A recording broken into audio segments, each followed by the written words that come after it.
Good afternoon, everybody. Thank you for joining us today. I want to provide you with the latest update on Scotland's response to the COVID-19 epidemic.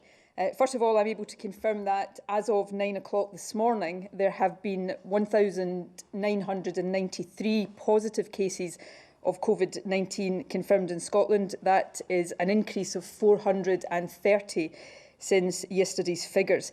It is, however, important for me to point out that 108 of those 430 come from one laboratory which was unable to submit data over the weekend. That's part of the reason why the increase that I've just confirmed today is so significant. The increase also, of course, reflects the ongoing expansion of our testing capacity, which I have talked about previously.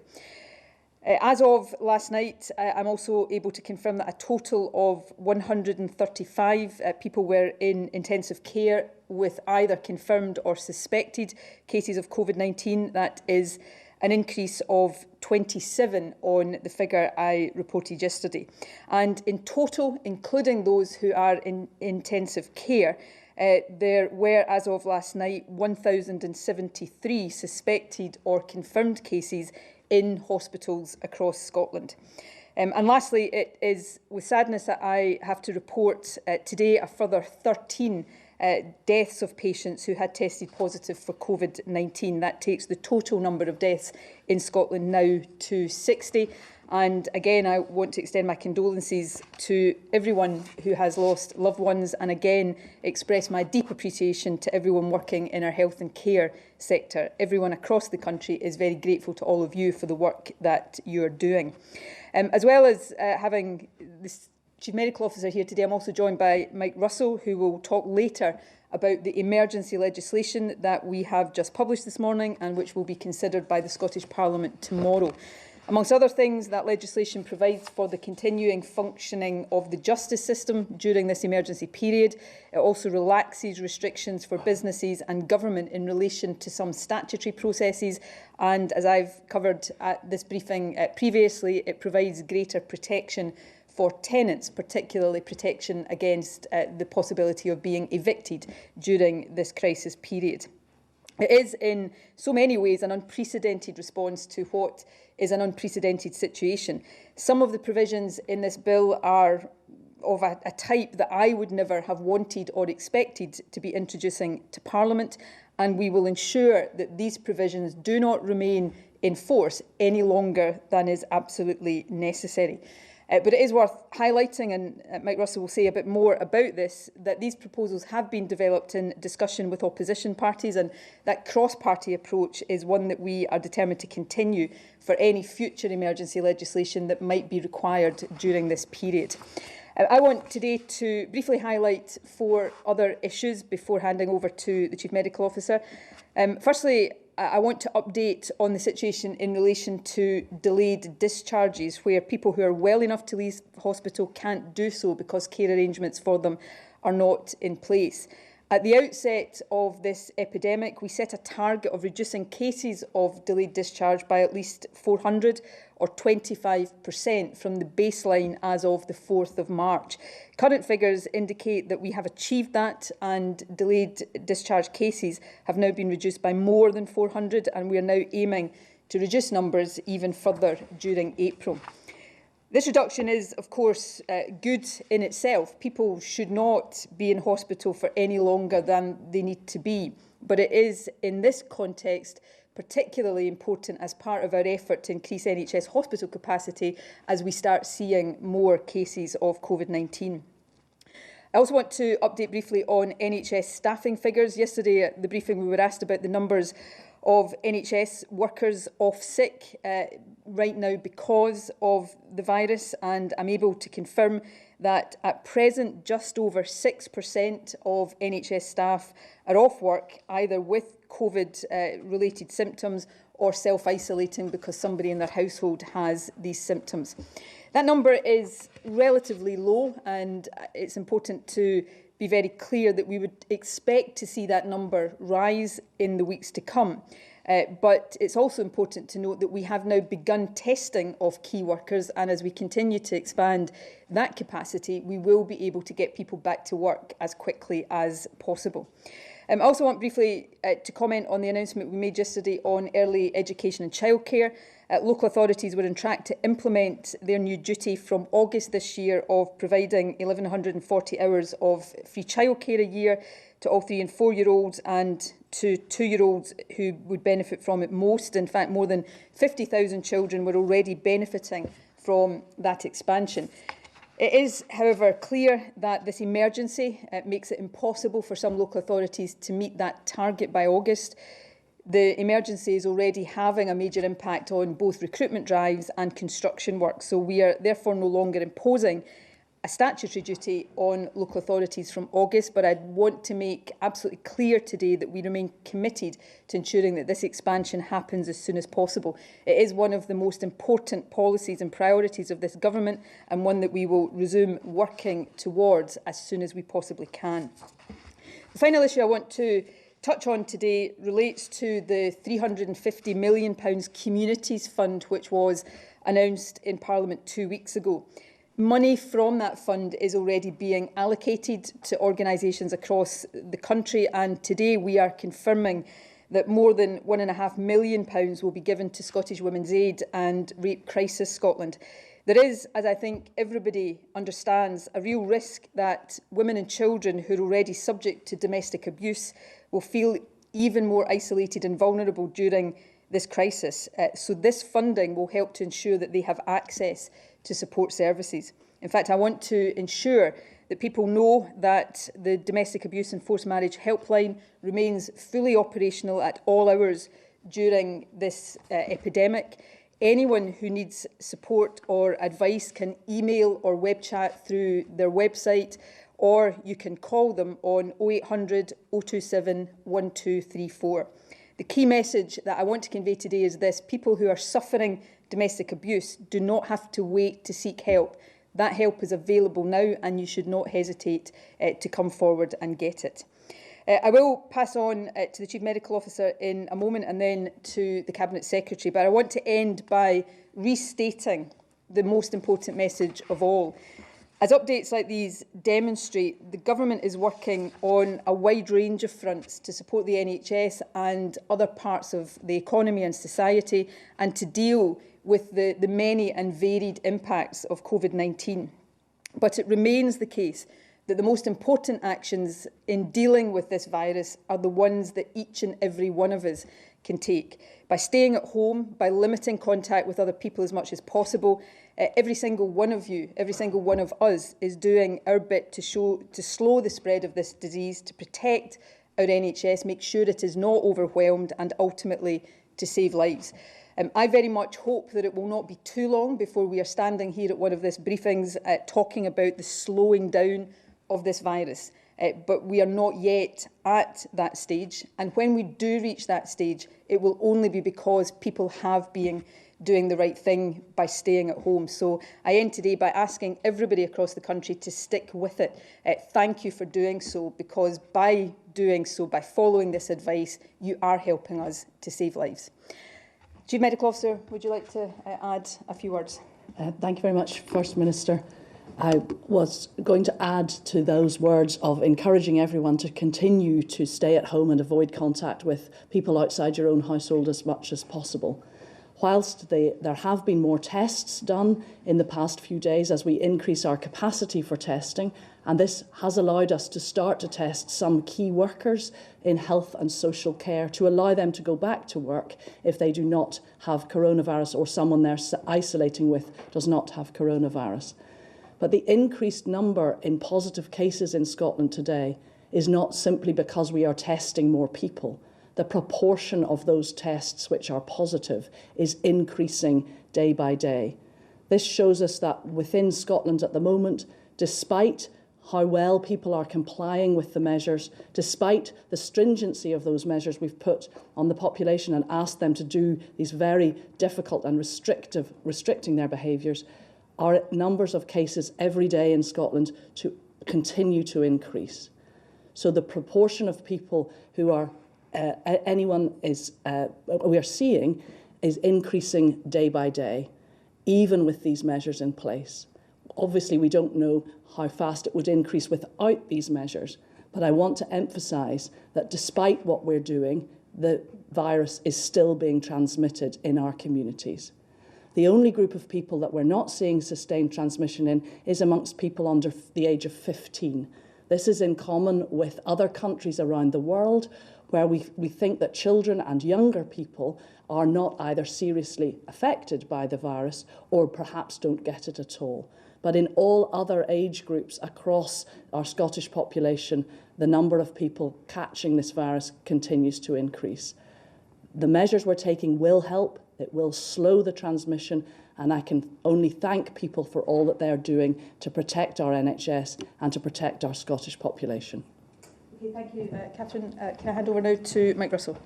Thank you, First Minister. The emergency bill, as the First Minister said, that we're publishing today is necessary because we are in an emergency, and it requires all the efforts of government at every level to meet that emergency, working, of course, with citizens, as the Chief Medical Officer and the First Minister have said, who have a huge role to play. This bill has been developed with the opposition parties, and we will continue to work very closely across politics in order to ensure that everybody knows what is taking place, everybody can influence what is taking place, and everyone can also influence when we stop using these measures, because these measures are designed for one purpose only, and that is to make sure that government can continue to operate and that citizens can stay safe. The bill has quite a number of provisions within it, and I'm very grateful to those who have brought it together in a record-breaking period of time. For many people, the provision in it that means that rental there's no possibility of people being evicted for not paying rent is central to the bill, and that will be explained in greater detail tomorrow. But people require to be safe in their homes. The bill also deals with a range of issues in the criminal justice system where it is absolutely essential that we have the provisions necessary to continue the administration of justice. And the bill tackles some comparatively small but really important issues in government where we have to ensure that the business of government continues, even if people cannot meet and cannot meet together to do certain things, such as sign documents or make depositions. All those matters are in the bill. The bill will, we hope, go through in a single day in the Scottish Parliament tomorrow through a truncated process, and we will be working very hard and continue to work very hard across the Parliament to make that happen. This will not be the final measures in legislation, because there are more measures that will need to be looked at in the weeks ahead. But I want to make an absolute commitment that this bill, which is renewable only twice at 6 monthly intervals, will not be renewed if we do not need it. As the First Minister has said, nobody wants to be in a position of putting these measures in place. We want to make sure they are no longer in place just at the moment when they are not needed, but they are needed now. We will also report comprehensively on the bill to Parliament and to a wider public. Every 2 months we will say how the provisions in this bill have been used. We will make sure that they are subject to scrutiny as they should be.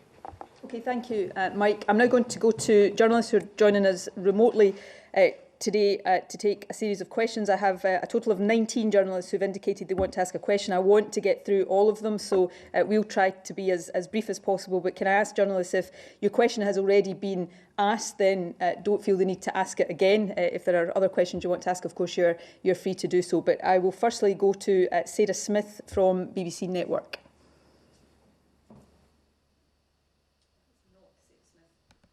Get my microphone on. Oh, crumbs. How do I? Oh, excellent. Okay. So let me ask you, First Minister. You'll know there have been concerns already expressed about UK-wide measures being too draconian. Are you concerned about being the First Minister who brings in some of these emergency powers? And can you guarantee that they will all, every single one of them, be repealed as soon as possible? And when might that be? Well, I've said a number of times, and I will say again, that I did not ever anticipate or expect or want to be a First Minister standing here announcing some of the things that I've done over the past few weeks, from closure of schools to asking everybody to stay at home apart from essential reasons to go out, through to some of the powers that we are now taking, powers that were passed in the UK legislation last week and these powers that we will ask the Scottish Parliament to pass tomorrow. But I judge all of these steps to be necessary to limit and reduce the impact of this virus. I can give an absolute assurance that none of these powers will stay on the statute book any longer than is necessary. I cannot say at the moment, given the uncertainties of this virus and how long some of these measures will require to be in place, exactly what that timescale is. But as Mike Russell has just said, we are building into the legislation clear points of scrutiny and clear obligations on the government to report to Parliament on how these are used, and we will continue to work on a cross-party basis. I am absolutely determined that we do everything we can to fulfil the objectives of slowing the spread, protecting the ability of our NHS to treat people and ultimately to save lives. I don't underestimate the damage to the economy that's been done right now. I don't underestimate the impact of restricting people's liberties in the way that we are doing right now. But all of these things, however difficult, we can repair and get back to normal on. What we can't do is bring people back to life. And that's why the absolute focus here must be on reducing, as far as we possibly can, the numbers of people who die from this virus. Can I now go to Peter McMahon at ITV Borders?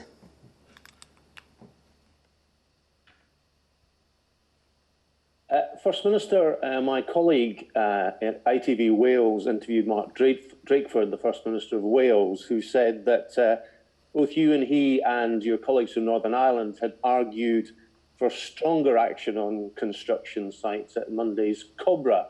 I just wondered if that's true, and given the intervention today by Douglas Ross, the Junior Minister in the Scotland office, who says their advice is that some construction can go ahead, is there further scope for cross-border confusion on something that's vitally important? Well, in terms of Mark Drakeford's comments about the Cobra meeting, which was a week past Monday, so not yesterday, but last Monday, yes, there was a discussion. I think Sadiq Khan, the Mayor of London, has already talked about this as well, where there was a difference of opinion about construction. And you will have these differences of opinion from time to time. And I'm absolutely clear that I don't want to be in the position of criticising the decisions and the judgments that other leaders are taking. We're all trying to do the very best for the people we serve in exceptionally difficult circumstances. But my judgment on construction is that apart from construction that is really essential, for example, construction work on hospitals or construction work that is required to help us with the fight against coronavirus, it is not clear to me that non-essential construction can continue as normal in a way that protects people's health. And in other words, with safe social distancing measures being applied. And therefore, if I can't be sure about that, then the judgment I reach is a precautionary one. How do we make sure that we are taking the action we need to take to maximise our ability to save lives, reduce the number of people who die? And that's the judgment I have reached. Most construction companies, as far as I am aware in Scotland, are complying with that. I've seen quotations from Sir Robert McAlpine, who operates across the UK. That company has ceased its activities, certainly non-essential activities here in Scotland. And I would repeat the point I made in response to Sarah. The economic impact of what we are doing right now is significant. It is going to take time, effort and resources to repair the economic damage once we're on the other side of this virus. But I say what I said a moment ago, we can repair that, we can't bring people back to life. And therefore, my view is that the priority in everything we do has to be to preserve, as far as we can, human life and reduce the number of people who die. And that is what all of the judgments that I'm taking, advised by the Chief Medical Officer and others, that's what all of these judgments are about.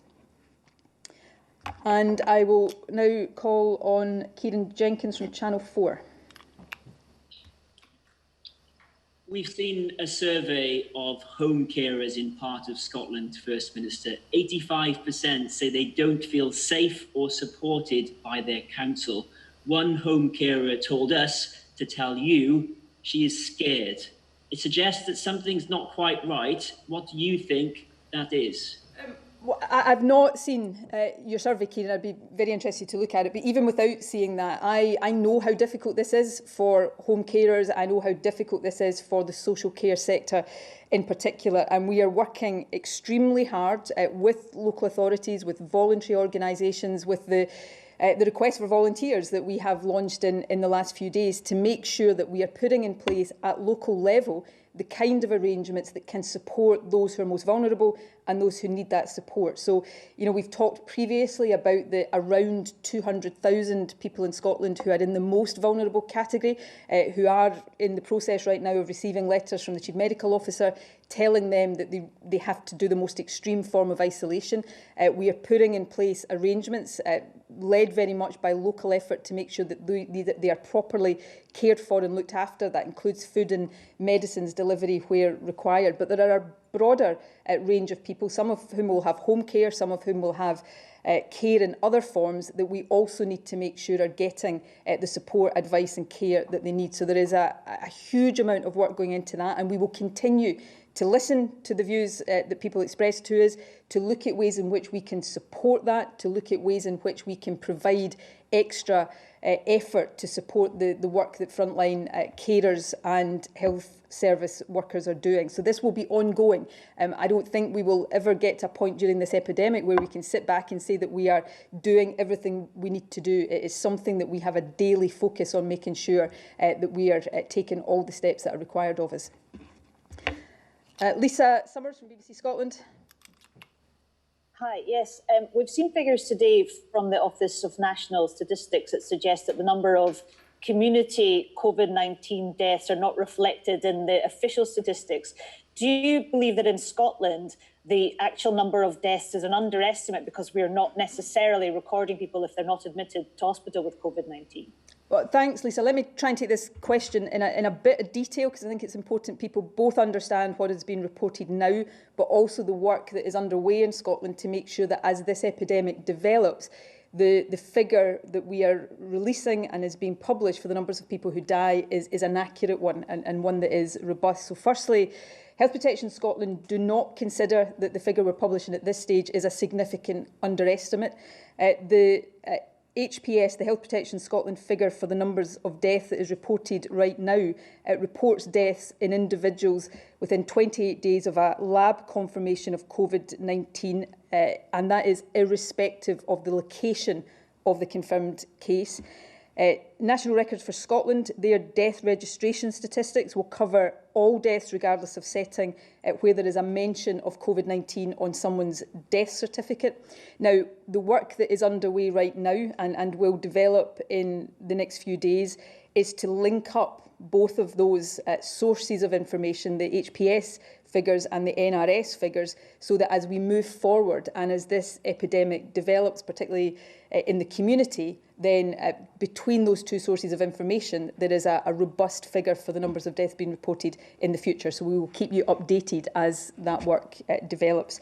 I'll turn to the CMO at this stage, just in case there is anything she wants to add to that. Thanks for your question, Lisa. It's correct to say that at the moment we believe that if there is an underestimate of deaths, that this is not significant because we have not got significant transmission within the community where people are becoming very unwell and dying without being admitted to hospital. We have talked with HPS. I talked to them this morning, and we will combine these pieces of data that First Minister's described. So we will be describing presumed positive cases which have led to death, which will be mostly in the community, and also these confirmed laboratory cases, which is what HPS is currently reporting on. Okay, thank you. Ross Govins from STV.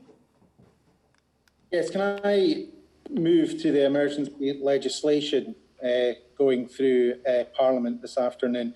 Is there provision for some prisoners to be released early from their sentence? And if so, what safeguards and checks have been put in place to ensure their victims are safe and don't feel threatened? I'm going to hand over to Mike Russell. That provision is in the bill. I just want to stress for the assurance of people across the country that that is a power that we would only use as a last resort. It is not something we want to be in a position of doing, but as is the case with many of these powers, they are there as a contingency so that we have them should we need them. But Mike, do you want to go into a bit more detail? Yes, can I stress that this would require further action by the Scottish Parliament to approve regulations for release. So this is a two-stage process, and there are a number of processes in the bill that would be the case.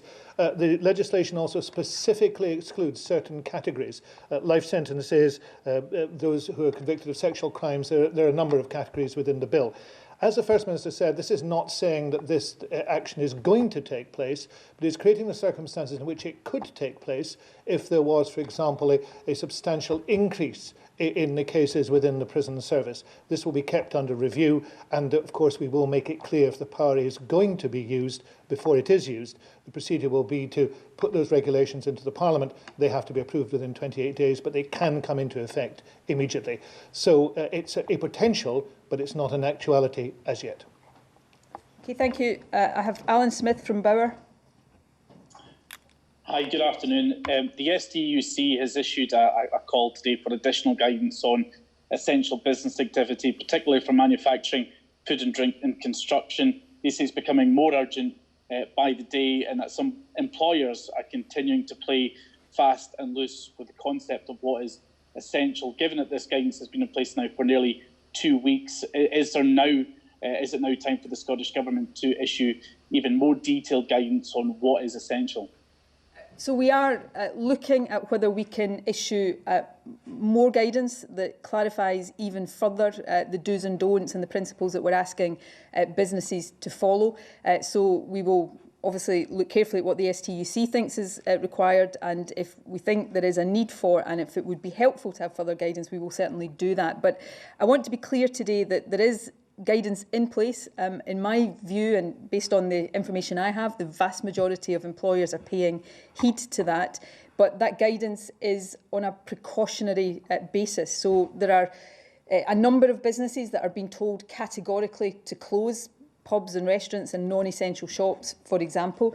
At the other end of that spectrum, there are businesses that are essential to the critical infrastructure of the country to keep the lights on and the food supplies moving, and we understand that they have to remain operational. Between those two ends of the spectrum, we have put in place guidance that says that there are things businesses should be paying attention to. You know, is what they're doing material to the well-being of the country, either the fight against the virus or more generally? If so, can they allow workers to work from home? If that's the case, they should do that. And if not, if they can't allow people to work from home, can they ensure safe social distancing practices and, of course, comply with other health and safety requirements? Now, we've been very clear. If the answer to any of those questions is no, then they should not be operating as normal. And yes, we'll look at whether there is a need for further guidance, but I don't want anybody to be under any doubt about the guidance that is already there, because while it might not give you a bespoke answer for every single business in every single sector, it gives very clear principles that businesses should be having regard to. And I come back to the precautionary point. If you're in any doubt at all at this stage, and this applies to businesses as it does to individuals, then err on the side of protecting public health and protecting people's lives. Can I go now to Greg Flucker from Wave FM? Thanks. My question for you is, the NHS Tayside has revealed around 16% of staff tested for the virus have come back positive. How sustainable will it be for the health service if that figure rises in line with an increase in diagnosis? Well, we expect to see the numbers in our health service and social care sector, just as we would expect to see numbers across the economy more generally who are off work because they have this virus increase as the spread of the virus increases. But as we roll out testing, as we're able to test more people, then what we will want to be able to do is ensure that those in the front line of our health service are not having to isolate when they don't have the virus, and of course they're able to get back to work as quickly as possible. But we do, our planning in terms of capacity for the NHS and care sector has always assumed that there will be a number of people, a percentage of people who are off work at any given time because of the virus. Catherine, do you want to add anything? Thank you. I think it's important to remember that the primary criteria for testing is that somebody has symptoms suggestive of coronavirus. So we would only be testing those healthcare workers who are coming forward with symptoms themselves. So it does not surprise me that a very significant proportion of those people are testing positive for coronavirus. And we will find that that proportion increases with time rather than decreasing. The important thing is that those people then are taken stepped away from the workforce so that they are not then infecting or transmitting the virus. Once they're well and have no more symptoms, they can safely go back and in fact will have antibodies, which means that they are in fact safe from their own health point of view to be treating patients who have coronavirus and are hospitalised with that. Thank you. Jack Foster from Global. Good afternoon, First Minister. We're aware of plans to build temporary hospitals in Scotland, most likely at the SEC in Glasgow. But I was wondering, what else is the government planning to increase the capacity of the NHS in Scotland during this crisis? For example, we're aware of moves across the rest of the UK to partner, in inverted commas, with private healthcare providers and hearing similar things from other countries. Scotland's position seems a bit less clear on that just now. Does the Scottish Government intend to strike a deal with, or for want of a better term, commandeer private health facilities in order to increase capacity? Yes, we have plans already in place to use any private sector capacity that is there in Scotland. What I would say, and I think people are aware of this, there are fewer private sector beds available in Scotland than elsewhere in the UK because our private private health sector is smaller, but we will use that capacity should we need it. Very briefly, we have set out plans already to secure within our existing hospital network 3,000 hospital beds that are available for COVID-19 patients. Now, we are doing that partly by suspending non-urgent elective treatment, by reducing delayed discharge, which I've spoken about already today. And as we announced yesterday, we are going ahead with plans to create a temporary hospital at the Exhibition Centre in Glasgow, starting with a capacity of 300, but with the ability to go up to over 1,000 should we need it. Now, right now, we're not saying we will definitely need that because the capacity we're creating within the health service should be sufficient, but we want to have as much contingency as possible. Just to put this in context, I've just given you a figure of just over 1,000 people right now who are in hospital because of the virus, including those that are in intensive care.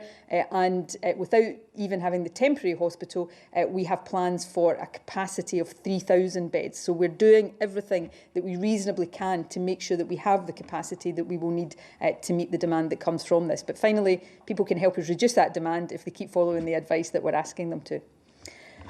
Katrine Bussey from PA.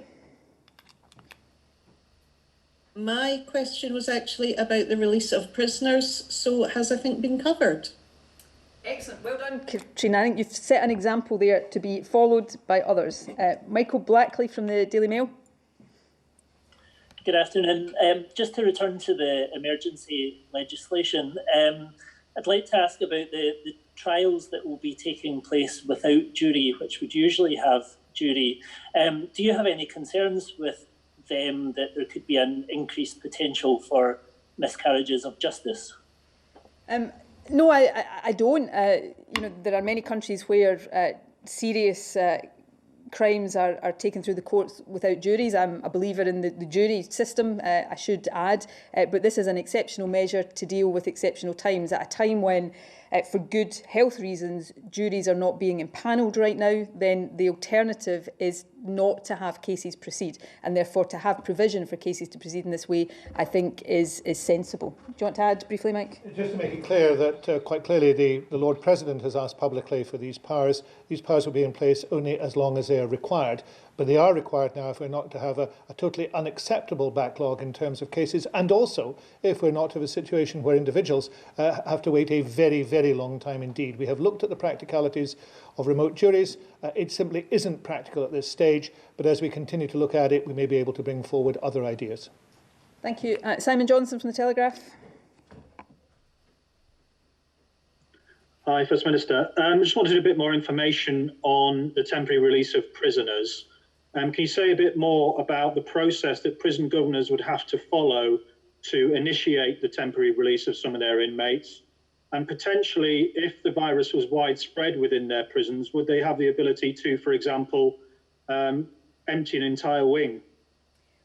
I'll hand over to Mike Russell on the detail of that. I just want to emphasise again, though, that this power we would only use in a last resort. So I want people to be clear that this is not something that we will do lightly and hopefully will not require to do at all. Yes, in terms of the role of prison governors, the bill explicitly states the prisoner is not to be released if the prison governor believes that they would pose an immediate risk of harm to an identified person. And that adds to the fact that those serving life sentences, terrorists, those convicted of sexual offences will not be eligible for release under the bill. So there are very strong safeguards. And I'd also stress, again with you, Simon, this is a power. It is not actually a power that can be used without regulations. Those regulations can be further developed. But of course, it would depend upon the actual need that took place. And of course, the prison governor, working with the prison service, working with the Cabinet Secretary of Justice, working with the First Minister, will come to a conclusion, if it is required, to use this power. But we are not at that stage, but the power has to be there in case it is needed. Vivian Aitken from the Daily Record.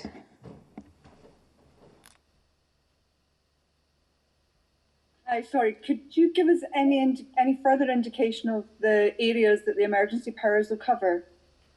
Mike, briefly, do you want to run through some of them? The legislation is published, so you can go on and look at it as well. There are a very substantial number of powers, but let me put them in 3 areas. There are the legal powers, which consist of matters such as the juries, such as the release of prisoners, but there are a range of others, including the way in which evidence can be given in court remotely, and also issues about signing of documents. There are issues within property and particularly within tenants' relationships. This is the start of a process. We're able to deal with most tenancies in this, but there are other tenancies, for example, possibly in the agricultural sector and in tied houses, we will still have to deal with. But this means that the vast majority of people who are tenants would not be subject to eviction. There are a range of issues within the public sector. Some of them are comparatively small. Some are very significant. For example, licensing in local authorities. We don't want taxi licenses to expire and be unable to be renewed. There are issues, for example, in planning permission, which would otherwise lapse. There are that type of issue. And then there are the issues which I referred to in terms of how we take this bill forward, how parts of the bill can be switched on and off, how the bill can be renewed, and particularly how it is reported on, so that this is absolutely transparent. And I'll be taking forward the issue of reporting so that we are doing it very clearly, very transparently, very fully with all the relevant ministers. Okay, Mark McLaughlin from The Times. The Sunday Times reported that you've now been locked out of Cobra decision-making as UK ministers and officials try to cover their backs from recriminations for the swiftly abandoned gradual herd immunity strategy. The question is, does that reflect your experience of Cobra?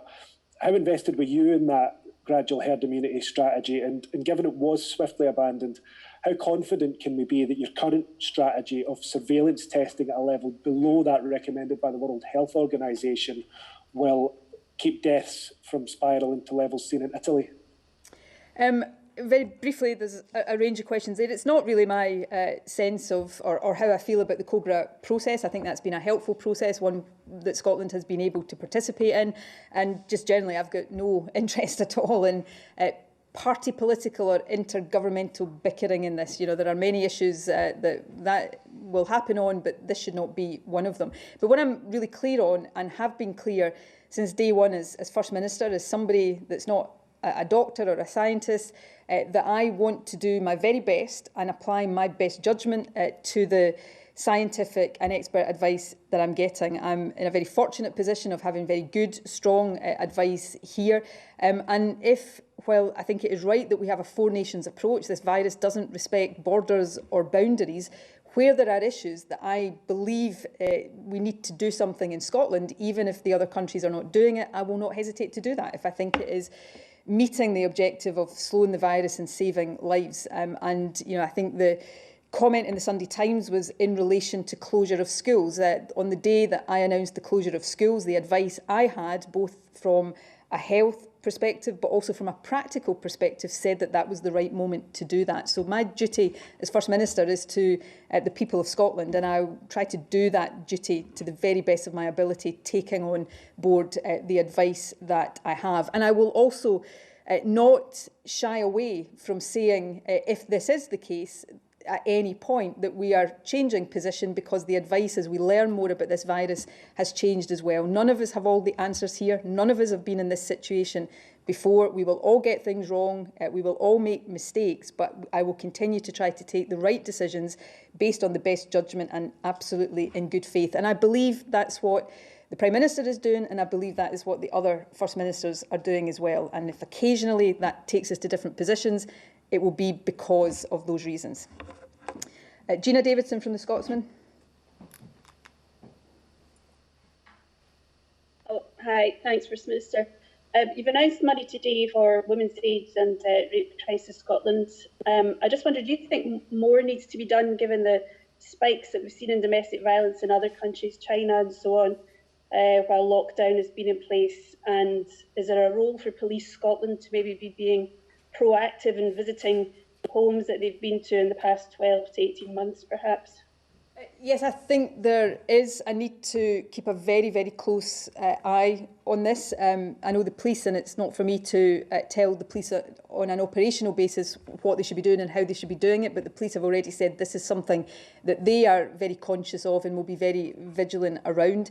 I don't think it takes too long for any of us to think about this and understand the increased risks and vulnerabilities that many women and children will be in as people are living more of their lives behind closed doors. So we will continue to look at the resources and the funding that frontline organisations have, and if we think there's a case for increasing that, we will not hesitate to do that. But I want to stress again today to anybody watching here who feels they need advice and support, don't think that because of this emergency situation that advice and support is not there. It is there, and I'll repeat the number: 0800 027 1234. Tom Peterkin from the P&J. Good afternoon, First Minister. Is the Scottish Government willing to support Loganair given the difficulties it's experiencing and the fact that it provides lifeline services to islands amongst other places? And is there a contingency plan if the worst should happen and the company folds? We have been working closely with Loganair to make sure that we are protecting essential services from our islands to the mainland, and also making sure that there are services there for emergency purposes. So those discussions with Loganair continue, and we will do everything we can to make sure that the company is supported. Libby Brooks from The Guardian. Hello, First Minister. The Scottish Criminal Bar Association has described the measures around juries as premature, disproportionate and ill-advised. And I was wondering if you could offer them some reassurance and also just sort of clarify what the trigger would be for complete suspension. Well, obviously, we're not deaf or blind to the concerns around these powers. I come back to my starting point. I would never have wanted to be in a position of passing legislation like this. We wouldn't be doing it if we didn't think it was necessary for the protection of the population. As Mike Russell has already said, the Lord President has asked for these powers because the alternative right now, if we have a situation where for health reasons we cannot have juries impanelled, then the alternative to this kind of arrangement is that we don't have trials proceeding. Many trials, summary trials of course, happen already without juries, so this is an exceptional circumstance for an exceptional situation and is not something that we would want to remain the case for any longer than is necessary. Do you want to add anything? Simply to say that, of course, we're listening to all those who are involved, but there is no alternative at the present moment if the administration of justice is to move forward. That's, as we say, the view of the Lord President and the Lord Advocate. But of course, we want to make sure that in the courts people remain safe. So the regulations within the courts, social distancing of the court has to be part of this as well, so that everybody can remain safe. And that is the purpose, as well as the administration of justice, to keep people safe. Tom Martin from The Express. Good afternoon, First Minister. Just to ask, in terms of the increase in the number of cases we're seeing, have any clusters been identified yet? And in what sort of settings or locations might that be? Well, the breakdown of that number will be published as usual at 2 o'clock today, so shortly, but I'll hand over to the Chief Medical Officer in case she wants to say anything about the number that's been confirmed today? Thank you. We are seeing more in some of our health boards than others. It is apparent that in Greater Glasgow and Clyde, for example, which has a much larger population, that there are an increased number of cases there. That's not anything other than we would expect. We haven't identified individual clusters that are causing us any particular concern on a geographical area basis. Okay, thank you. And penultimate question from Alistair Grant at the Herald. Hi there. There are reports today that planning for the Edinburgh Festival Fringe is expected to be officially suspended from tomorrow, and that Edinburgh's other summer festivals, including the International Festival and the Tattoo, are expected to follow suit. Has the Scottish Government been involved in any discussions around suspending preparations, and what is the latest on that? Well, Fiona Hislop, as Culture Secretary, has been engaged in discussions with cultural organisations, including, I understand, the festivals, but this would be a decision for them, and not just a decision for them to take, but a decision for them to announce should that be their decision. So I think I will leave it to the festivals to set out their own intentions in their own timescale. And lastly, Chris Musson from The Sun. Hi, the World Health Organization has obviously urged test, which we don't seem to be doing. Do you intend at some point to test the general population, perhaps randomly, not just ill people at the GPs under the surveillance scheme? And if not, how will we know how many people have had COVID-19, and therefore how will we know the true mortality rate and when we can, return to normal? So we are significantly increasing our testing capacity. That's an ongoing process, and you can see in the numbers today that process is underway. We've set 3 objectives for our testing: to support the care of those who are most seriously ill, to support frontline health workers get back to work and stay at work as much as possible, and thirdly, surveillance, which will be able to tell us a lot about how the virus is spreading and operating. Slightly longer term, although we don't yet know exactly how long term, we're talking here the possibility of antibody tests as opposed to diagnostic tests in future that will be potentially able to tell us who has had the virus and who hasn't. And I'll hand to the Chief Medical Officer to say a bit more about that, as well as testing in general. So it's important to understand that the tests we have at the moment are for people with symptoms. You have to have a certain amount of virus, a viral load in your system before that test would be positive. So it would be completely inappropriate to test people at random. The first criteria, as I've said already this afternoon, is that people should have symptoms that are suggestive of coronavirus. As that capacity to test more people expands, we will widen that to more groups of key workers in particular, but also our community surveillance is being increased all the time.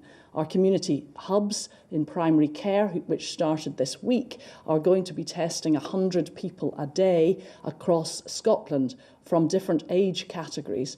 And those numbers will be used then to extrapolate to the general population, so that we will have a breakdown of the numbers of people across different age groups across Scotland as a whole. The capacity will increase further from the 1,900 tests that are available today to 3,000 to 4,000 tests. And then when some more commercial testing comes into play, as we've said before, we will be able to test many more people. But again, that testing, that diagnostic testing, is for people with symptoms. Okay, thank you. That is the questions completed. Can I thank all the journalists for joining us today, and thank everybody at home who has been watching. We'll see you again. We will have statements in Parliament tomorrow rather than in here, but we'll see you again here later on in the week.